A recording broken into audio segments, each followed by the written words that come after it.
بسم الله الرحمن الرحيم الحمد لله رب العالمين والصلاة والسلام على سيدنا محمد وعلى آله وأصحابه وأتباعه أجمعين.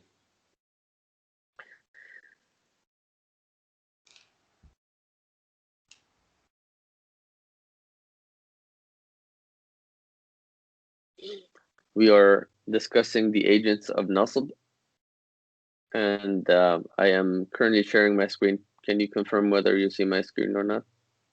Yes, Sheikh. We can see. Yes. Okay. Alhamdulillah. So we are going over the agents of nasb, and the agents of nasb, as we discussed last week. The first one is an, which means to, and tasumu khayrun lakum, if you fast. To fast is better for you. Lan, which means won't. The example that we gave was فَإِن لَمْ تَفْعَلُوا وَلَن تَفْعَلُوا. If you did not, you will not. Meaning, if you did not come up with something like the Quran, or a chapter like a chapter inside the Quran, you will never be able to. The third one we discussed was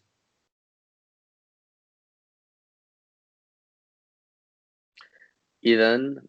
Idan means then, and the example we gave was Udrus idan tanjah. Or the person says Adrusu, and the person who is talking to will say, then you will pass. So it comes in as an answer to something that has been said before. So for the person will say, I will study, then the answer will be, then you will pass. Okay. And then the fourth one is K, which means so or in order. The example that we gave was كي لا يكون دولة بين الأغنياء منكم, so that the wealth does not remain in the hands of the rich people amongst you. So that, right? So that does not. And I said that this law is the law of Nafiya, and it's a law of Nafi. And the law of Nafi just negates the meaning, but does not change the inflection. So here we have K, which is an agent of nasab, followed by the law of nafi, which law of negation, which pretty much simply negates the meaning. And then we have a verb, we have an imperfect verb, which has become mansub due to this K, because K is an agent of nasab, right? And these agents of nasab, they work on verbs, imperfect verbs. They change the i'rab of imperfect verbs. Why? Because we're currently talking about the agents. We are in the chapter of verbs, aren't we? Yeah. We are Yes. in the chapter of verbs, so we are talking about the agents that impact verbs. And we know from verbs there's only one type of verb that accepts inflection, and that type of verb that accepts inflection, as we discussed last week, is the imperfect verb, right? We said the past tense verb and the imperative, they are both non-declinable. They basically, they do not accept inflections. They're fixed. So these agents of nasab, they act, or their action, or the thing that they change, is the imperfect verb. They change the i'rab, the inflection of the imperfect verb. And then we have lam okay. Lam okay also means so or in order, the example that we gave was تبارك الذي نزل الفرقان على عبده ليكون للعالمين نذيرا. Blessed is the one who sent down the distinguisher, meaning the Quran, upon his servant, so that he becomes a warner for the world. Okay, so here we have la liyakuna, right? And we call this lam of K because you could have said likay yakuna, but the K has been omitted and the La has taken its place. The Lam, I'm sorry, the Lam has taken its place, and it has become the agent of Nasb. And I said there are more details to mention.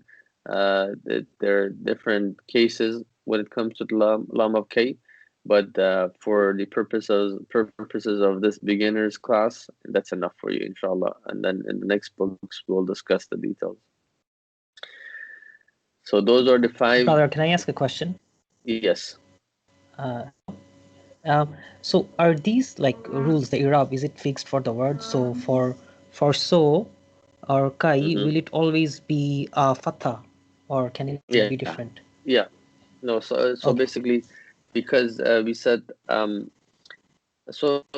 So that's a good question. If it's an imperfect verb that has nothing attached to its end, then the sign of nasb is fatha, right? But if it was one of the 5 verbs, what is the sign of nasb for one of the 5 verbs? Omission of Does the anyone? noon. Omission of the noon. So if K came before one of the 5 verbs, then it would be the sign of nasb would be the omission of noon. Because the 5 verbs are part of the imperfect. There are imperfect verbs as well. So the K or these agents will act upon them, but they will act upon them according to their Arab, to their inflection, and their inflection, their nasb is by the omission of noon. Does that make sense? Yeah. Yes. Okay, alhamdulillah. So we will continue with the new material today.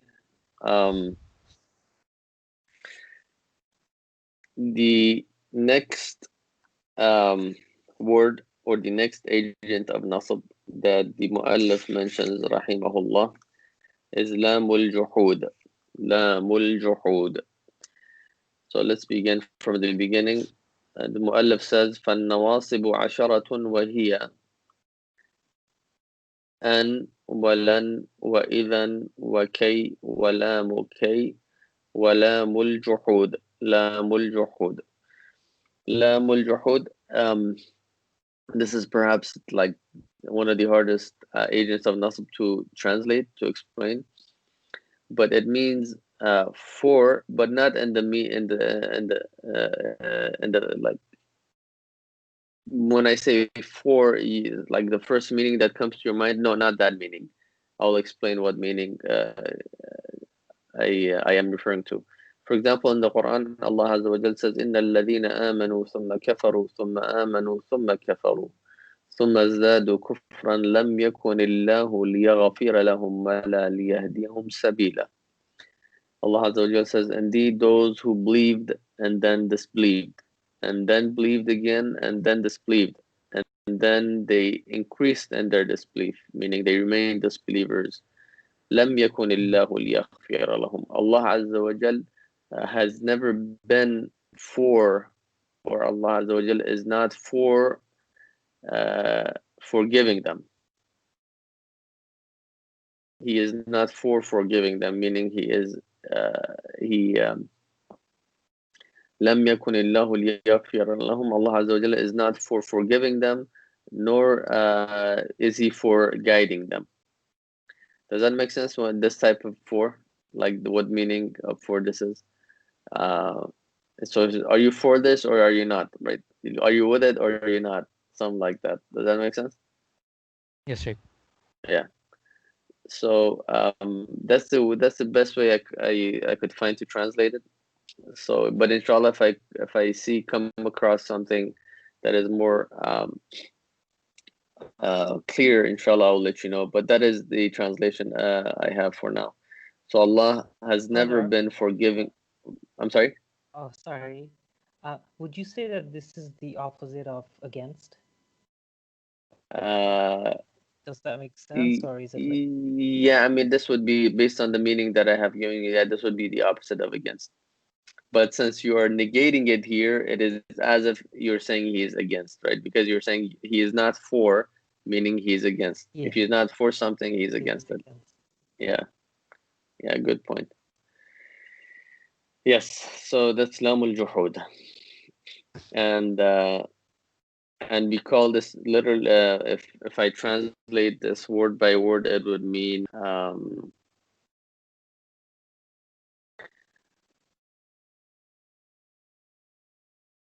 lam of rejection. Who is being rejected here? The ones who increase in disbelief. Yeah, exactly. And then the seventh one is hatta. Hatta. Hatta is also an agent of nasab.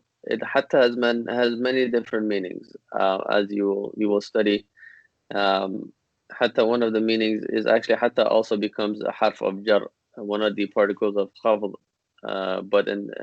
But that's one of the meanings of it.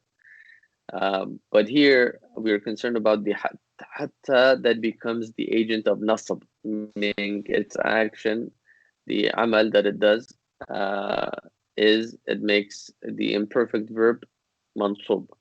So the example I have is حتى يلج الجمل في سم الخياط. Allah Azza wa Jal says until the camel fits in the needle of the tailor, in the hole of the needle's tailor, or that the Eye of this the is needle. totally up the tailor's needle.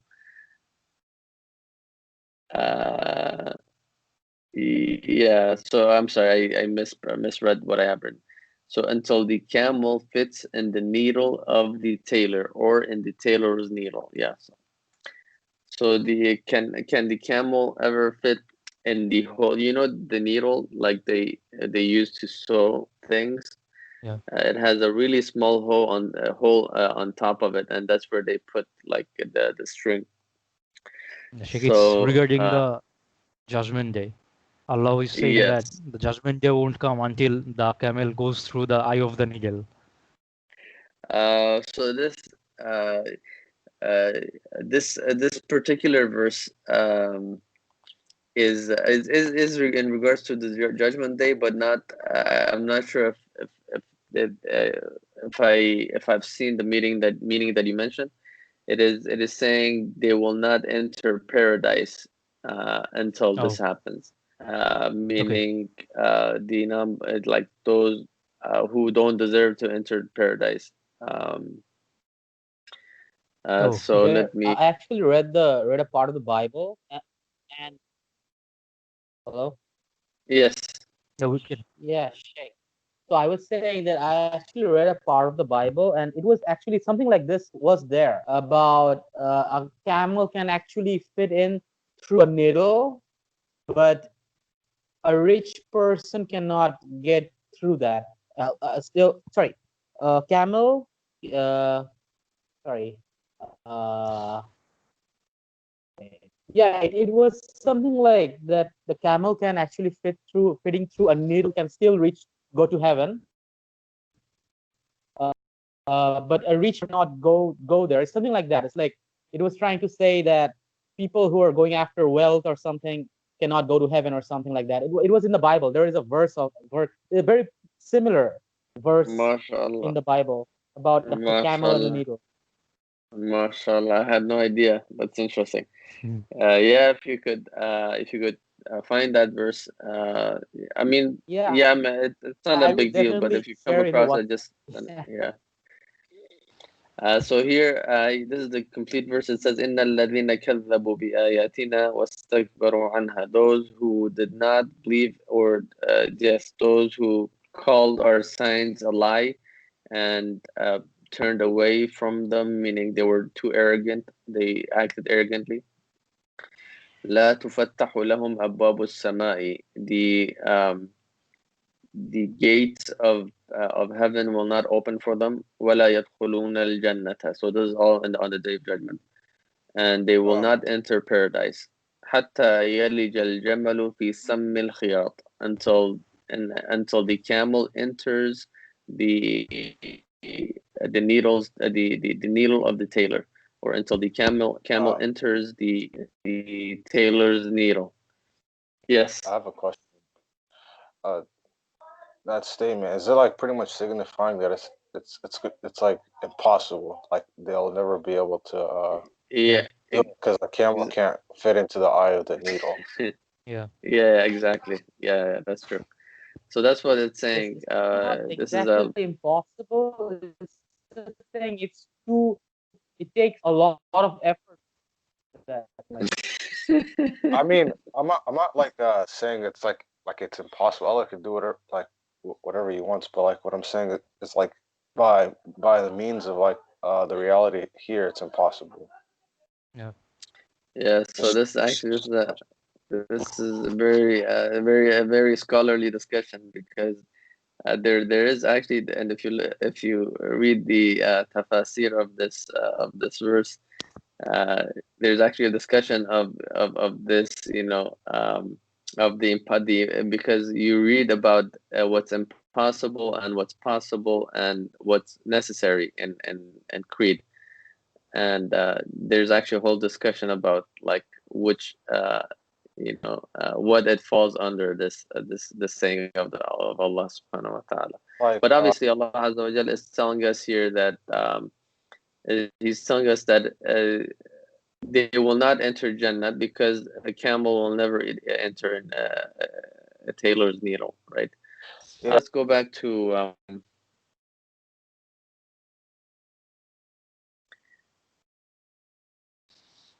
to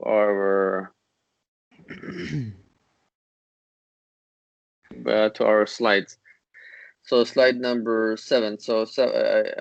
Number agent of nasb number 7 hatta, that we went over, and then 8 wal jawabu bil fa, and fa is one letter, right? Al jawabu bil fa is answering using al fa, using the letter fa, right?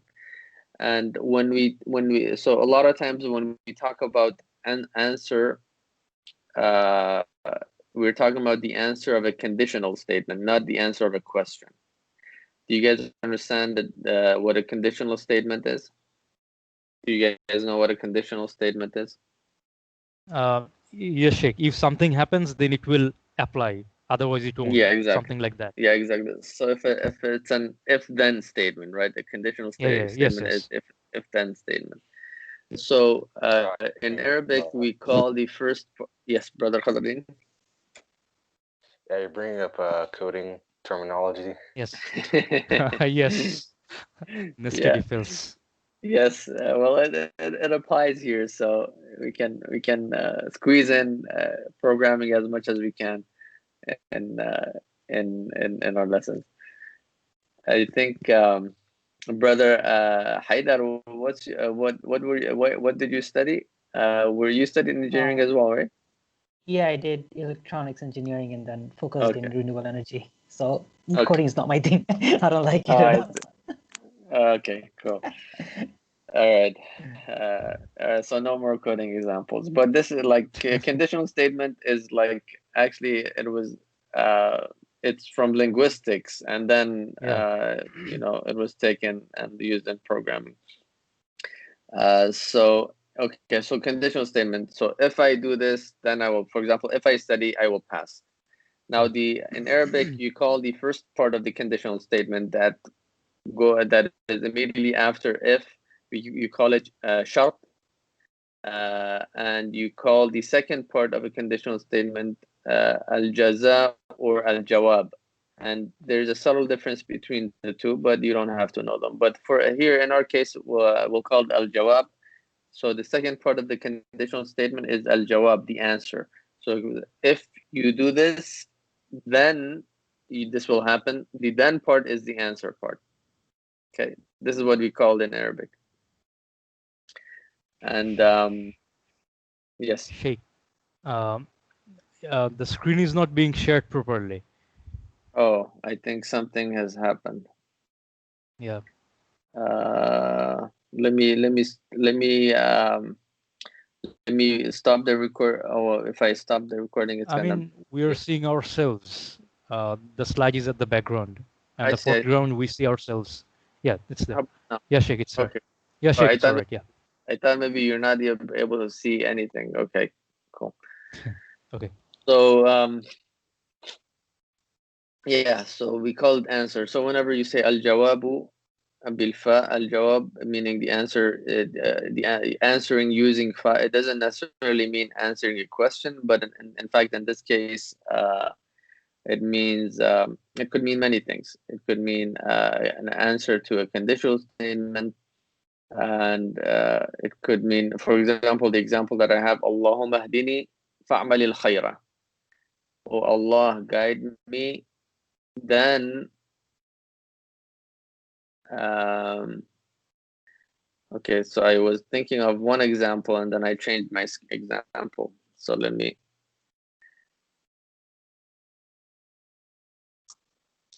Oh Allah subhanahu wa ta'ala, guide me, then I will do good.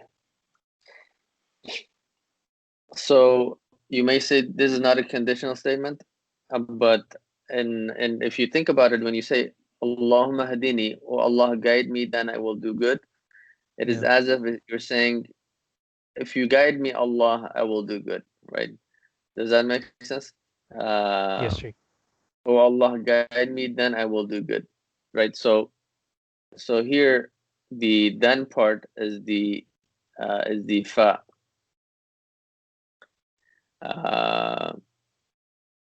And the obviously there's something like omitted here, but again, you don't have to know that.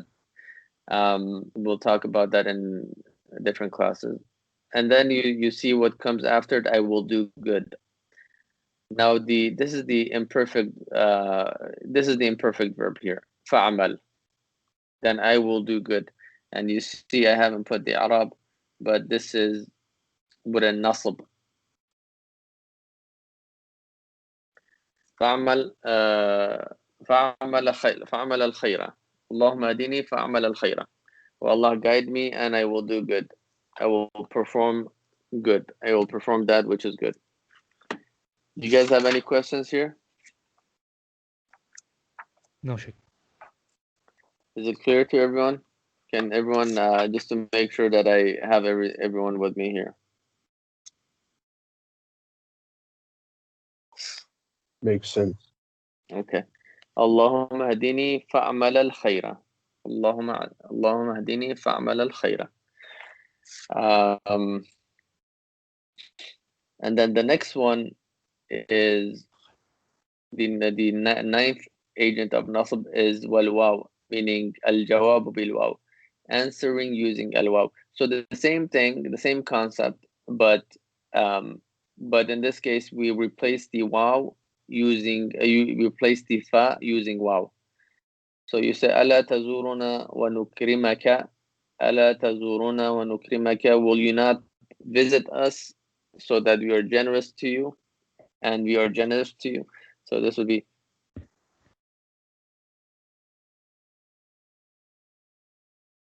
will you not visit us and we will be generous.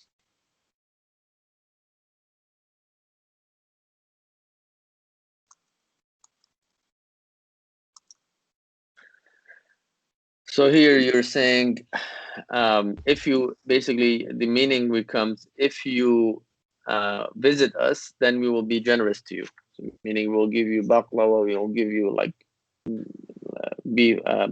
I don't know if beef is that you know, that big of a deal right now because it's so abundant. But in the old days, I remember like Fridays was like was meat day. Like every other day there was no meat, so we would be so happy when Friday came. It was truly an Eid, right? Friday, like when we were kids. even with the food. And Sheikh, it's rather better to have meat once a week rather than having it every single day. It is what, Brother Raj? I didn't catch that. It's better to. I'm saying it's better to have meat once a week rather than having it every single day. Yes, yeah, that's true. Yeah. Yes. So does this make Brother, sense? can I ask another question? Sorry. Yes. What does this al-waw mean? This waw is and. Basically, it means so And the meaning, the basic meaning, the waw does not change, nor does the basic meaning of fa. Waw is a word used for conjunct like when you wanna like combine two things. So basically, and how do you use and this and that, John and Peter. So basically, the meaning of waw is here. It hasn't changed. The same thing with meaning of fa. The fa is also like what do you call them? Is a word used for conjunction, I believe. Conjunction, yes. Yeah. Um, but with the difference between waw and fa is that fa indicates immediateness. For example, when I say John and Peter came, John could have come today, and then Peter came yesterday, right? It doesn't necessarily mean they came together or immediately after each other. But if I said John, if I say in Arabic, um, if I say اكتب اكتب هذا فهذا, I tell someone write this then this. If I use fa instead of waw, that means I'm telling him write this, then immediately after that write that. Okay. Uh, so that's the difference between fa and waw. So here the basic meanings don't change, but they basically they change the i'rab or the inflection of the imperfect verb. And I said something is being omitted here, so meaning the waw itself nor the fa itself, these are not the agents themselves. There's something being omitted that is the actual agent, but this is too advanced for you. And the author of the book, because this is for beginners, he tells us that these are the actual agents. But inshallah, in the next books, we will read what's omitted between the waw and the verb that is actually causing the nasb. Okay, does that make sense? Yes. yes, it does. But very quickly, sorry. When we say answering using and, basically, right? Yeah. So there will be like a statement first, Mm. and then we will answer it, and that's when this will be like an agent of nasab, I suppose, or Yeah, exactly. Exactly. That's when it becomes an agent of nasab. Mm. So if I just use waw in any sentence, no, not in any sentence. Yeah. Waw does not. But and yeah, so that's waw and fa, they become agent of nasab in specific scenarios and specific sentences, not every sentence. Good point. Right. Awesome. Jazakumullah. Thank you very much. No, thank you. Barakallah fikum. The last one is aw. The example that I wrote here, لأستسهلن الصعب. So what does aw mean? First of all, aw,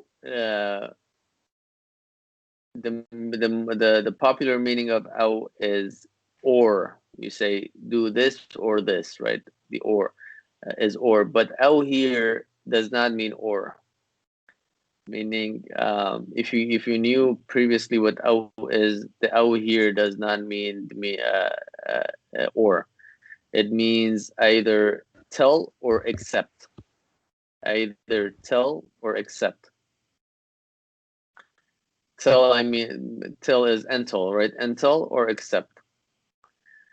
And the example that I have, لأستسهلن الصعب أو أدرك المنى.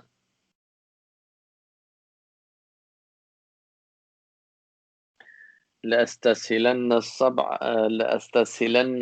أو أدرك المنى.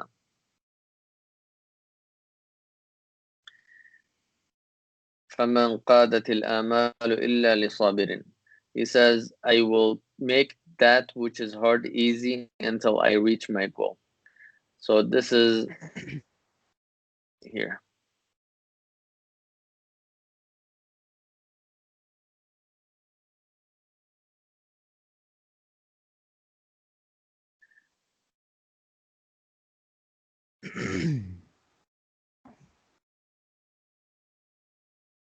And let me put the Arab.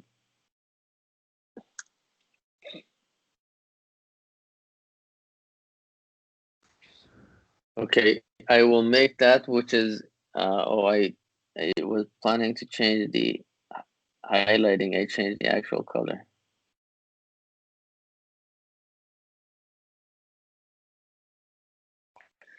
Okay, so here, as I said, the poet says, I will make that which is hard easy, meaning I will work on it so much that until it becomes easy for me, until حتى أو أدرك المنى, until I reach my goal. So this is the part that does the nasb, and أدرك is the imperfect verb which is made mansub using أو, right? And then he says, and hopes are not realized except for the patient. Because when something is hard and you have to work on it until it becomes easy, it is you have to be patient upon it, right? It's something that is hard does not become easy overnight. For example, Arabic is hard for you guys. You keep on working on it until it becomes easy. Yeah.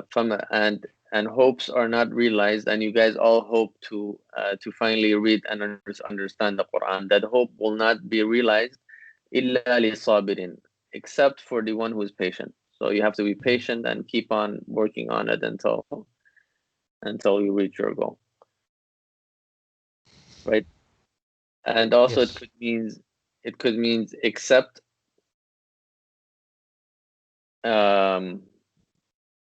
the example that I have, لأكرمه أو يعصي الله عز وجل. I will be generous to him except if he disobeys Allah subhanahu wa ta'ala. Except if he disobeys Allah subhanahu wa ta'ala.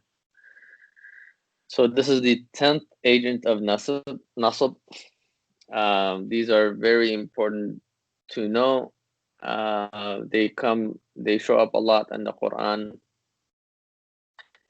And also, if you read hadith, they show up a lot in the hadith of the Prophet ﷺ as well. So memorize all 10. And next week, we're going to have a pop verbal quiz. I'm not going to have a written quiz, but I will randomly pick some of you, and I will tell you to tell me, either tell me list all 10 or tell me the meaning of one of them. Yeah. Or a couple of them, or a few of them. And inshallah, after that, we'll continue with the agents of jazm. I think the next, what comes next is al-jawazm. Al-jawazm are the agents of jazm. And jazm, is it specific to verbs, or is it specific to nouns, or does it apply to both? Jazm.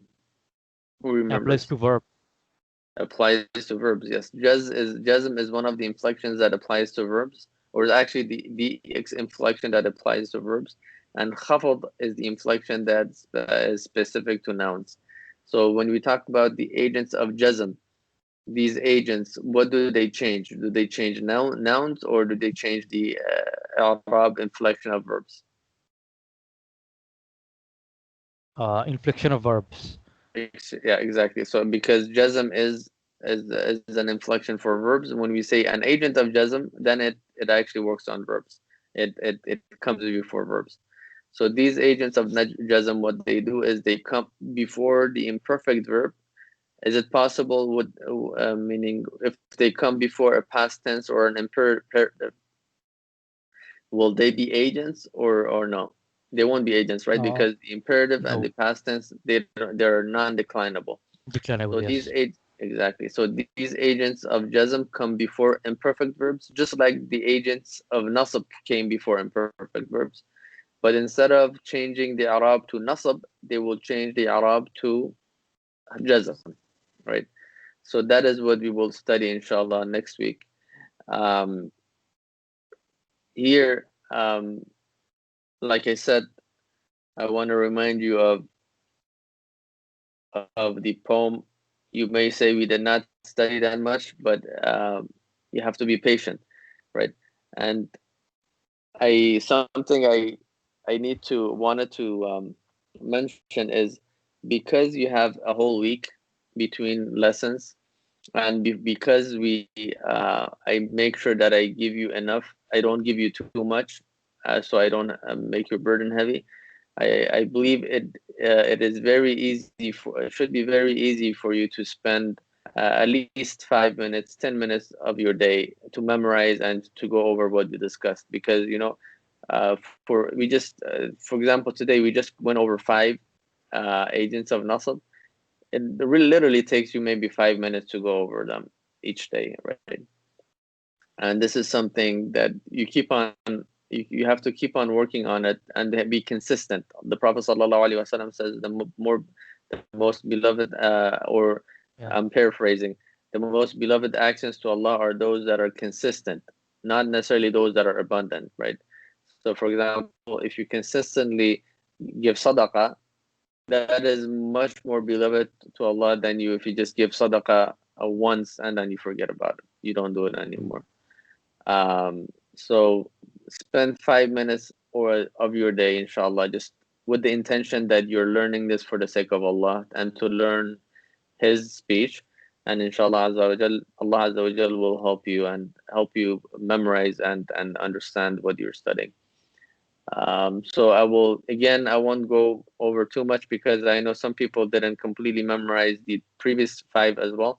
So please memorize all 10 agents of Nasab for next week. And everyone is an adult. I don't feel like I have to keep on reminding you on WhatsApp to do this. So please take you know take this seriously, and inshallah next week we will have the pop quiz bi'idhnillahi ta'ala. Brother, can I ask another question? Yes. For points 10 and 8, sorry, 7 and 10, 7 Okay. is till or except, right? And then 7 is hatta or until. So it seems like there will be statements before these as well. Am I thinking it correctly? So it seems like for all like 7, 8, 9, 10, there will be some statements, and then when it's answering those, that's when it's an agent of nasab. Yeah. So that but see that statement is not is part of the sentence, that in a sense that you cannot differentiate between the two parts of the sentence, right? For example, you say hatta yalij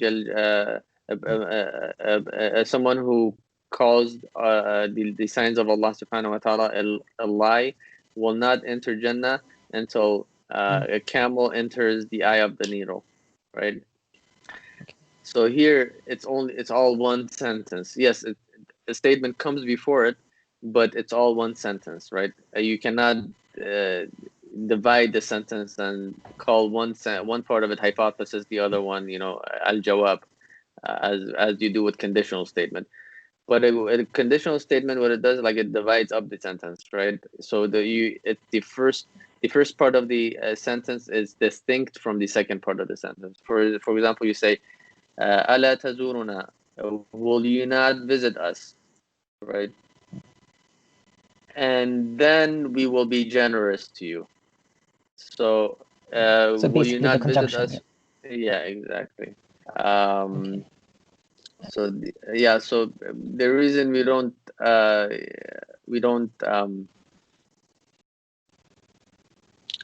so the reason we don't say you have to there needs to be a hypothesis before hatta or before out, because there's no hypothesis, right? Hypothesis is the if part of the statement. Yeah.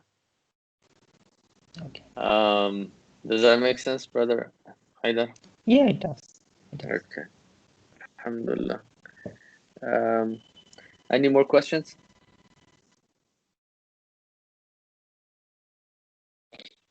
No more questions. Inshallah, we'll stop the recording and we will resume our class next week بإذن الله تعالى.